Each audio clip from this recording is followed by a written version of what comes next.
Philippe Lachaud fait vraiment son show. Profite de cette journée, elle va être mémorable.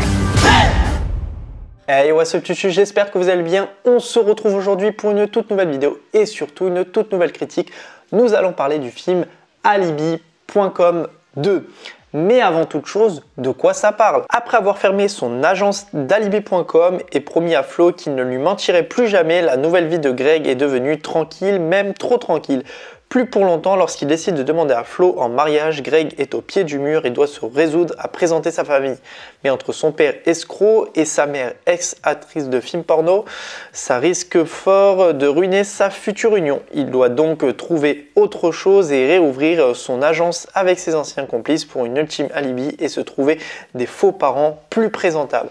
Alors, qu'est-ce que j'en ai pensé? Déjà, toute chose, je n'avais pas vu Alibi.com le tout premier. Je crois une semaine avant la sortie du film. C'est vrai que je ne l'avais pas vu en amont à ce moment-là. Mais quand ils ont passé justement la sortie de Alibi.com 2, ils ont sorti sur TF1 le premier volet le dimanche suivant.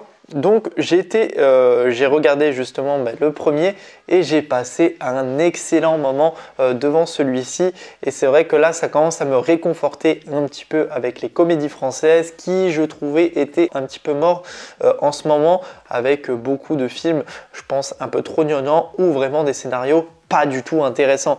Et là, cette fois-ci, quand je regarde tout ce que fait Philippe Lachaud, la bande à Fifi, on voit qu'il y a quand même extrêmement de recherche, il y a quand même beaucoup de films de la bande à Fifi. Je n'ai tout simplement pas encore tout vu.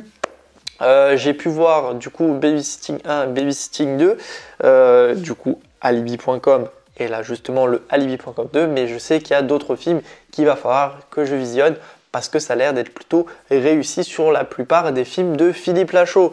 Et du coup, on en vient à la question, qu'est-ce que j'ai pensé du film? Et j'ai passé un super moment devant celui-ci. C'est vraiment un enchaînement de gags vraiment ultra hilarante. On ne rigole pas forcément à toutes les blagues, mais en soi, on passe vraiment un bon moment parce qu'il y a quand même beaucoup en fait de gags dedans, un enchaînement de gags, on va dire, et c'est vrai que à la plupart du temps vous allez forcément rigoler, vous allez prendre du bon temps avec énormément d'humour, une bonne ambiance, vraiment c'est décontractant et ça fait super plaisir. Ce qui fait aussi la force du film, c'est vraiment l'originalité en termes de gags, que ça soit de gags mais aussi de problématiques dans le film, c'est-à-dire qu'on ne cherche pas à faire un scénario très linéaire, mais plutôt avec des variations de gags, mais aussi de complexité, de problématiques dans tout ce qui peut arriver pour essayer de faire rire justement le public. Et ça, c'était vraiment cool.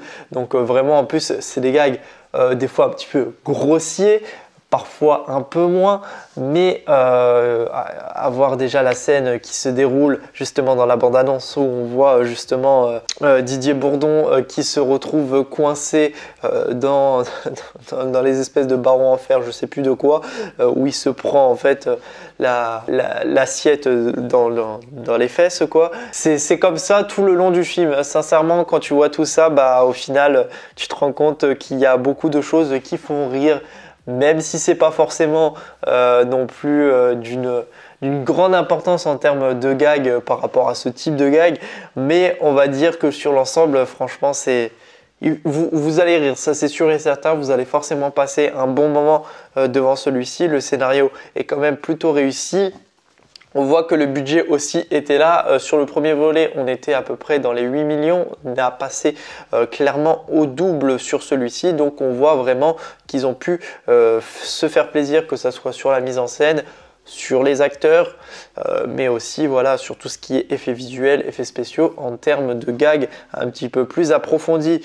Concernant après, entre le premier et le deuxième, j'ai quand même eu une plus grande importance sur le deuxième qui m'a fait nettement plus rire, parce que voilà, comme je vous ai dit, c'est vraiment plus recherché en termes de scénario, mais aussi en termes de problématiques et de complexité, et je pense que c'est ça qui fait la force du film.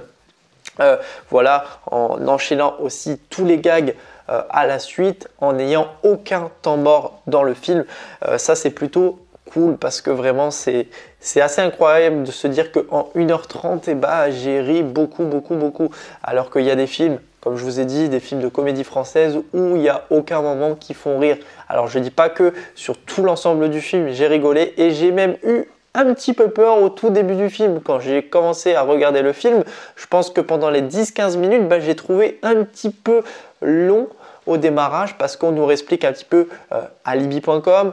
Aussi c'est cool parce qu'on fait aussi des références au premier volet, et ça c'est plutôt intéressant, mais aussi à tout ce qui est film de pop culture avec Kingsman ou encore Titanic ou ce genre de choses. Et ça c'est plutôt cool parce qu'on voit qu'on fait des petits rappels au cinéma américain. Ça c'était plutôt intéressant. Ensuite, en termes de casting, donc comme je vous ai dit, si le budget est beaucoup plus important, on peut plus se faire plaisir. Donc on retrouve à l'affût avec, on a Patrick Fiori, il a fait une légère apparition, Gad Elmaleh, Gérard Jugnot, voilà, Didier Bourdon qu'on retrouve bien évidemment dans toute la bande à Fifi à chaque fois, Julien Arruti qui est encore une fois excellent dans son rôle. On va dire que dans tous les cas, tout ce qui est de la bande à Fifi, c'est vraiment une réussite. Tarek Boudali est vraiment hilarant aussi dans son rôle, vraiment avec ses façons quand il te regarde, ou je sais pas, il a un regard où tu as envie de rigoler en fait. Quand il voit qu'il s'est trompé sur quelque chose, je pense justement à un moment où Greg demande où il les a amenés pour justement l'enterrement de vie de garçon, et qu'il a dit Marrakech, et que au final Flo va aussi à Marrakech. Et Greg demande, on t'a pas dit qu'on allait à Marrakech quand même? Hein, il fait une tête mais de décomposer, ça me fait tellement rire, mais on voit qu'il y a de la recherche, on voit qu'il y a tout ça, et franchement c'est plutôt intéressant. Aussi le duo qui marche extrêmement bien, parce que au-delà du acting, on voit très bien le vrai jeu de ces deux-là, c'est-à-dire Philippe Lachaud et Élodie Fontan, qui sont en couple dans la vraie vie, et ça se remarque énormément, et ça c'est plutôt cool, parce que voilà, il y a beaucoup de complexité entre les deux, on voit que ça sonne pas faux, et on voit vraiment tout ce qu'ils aiment, tout leur amour est montré en fait dans le film, et c'est un peu comme chien et chat à se montrer dans celui-ci, et ça c'est plutôt intéressant. Ensuite, en termes de technique de caméra, et bien justement j'ai bien aimé les techniques de caméra qu'on utilise sur la fin du film, avec des plans vraiment sujets à certains objets, comme par exemple il y avait la citrouille à un moment, ou alors le poing de Gérard Jugnot qui frappe involontairement la grand-mère dans le film, et c'est tout fait au ralenti, et c'était plutôt intéressant de voir ça.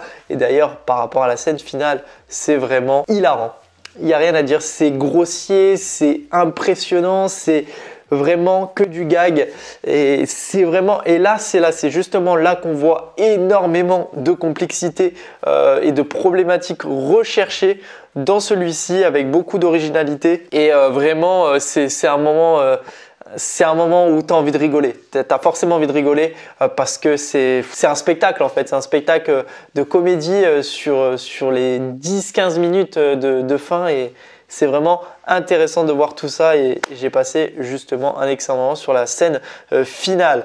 Et pour conclure, si vous n'avez pas vu ce film-là, je vous le conseille, parce que déjà il fait encore beaucoup d'entrées au cinéma. Pour vous dire, j'ai été le voir hier soir à 18h, et à 18h il y avait extrêmement de monde dans la salle, et ça faisait plutôt plaisir de vraiment avoir une salle pleine avec beaucoup de rire, beaucoup d'ambiance, et surtout de bonnes choses, parce que ça fait extrêmement de bien dans ce monde un petit peu particulier en ce moment. Et ça c'est plutôt bon à voir, et vraiment on peut que rigoler de ça. Donc si vraiment vous n'avez pas vu ce film là, je vous le conseille énormément d'aller le visionner, parce que vous passerez un excellent moment. En tout cas, j'espère que cette vidéo vous aura plu. N'hésitez pas à me faire part dans les commentaires, à liker la vidéo, la commenter, la partager, et surtout vous abonner. On se retrouve très prochainement pour une toute nouvelle vidéo. Allez, salut tout le monde, peace!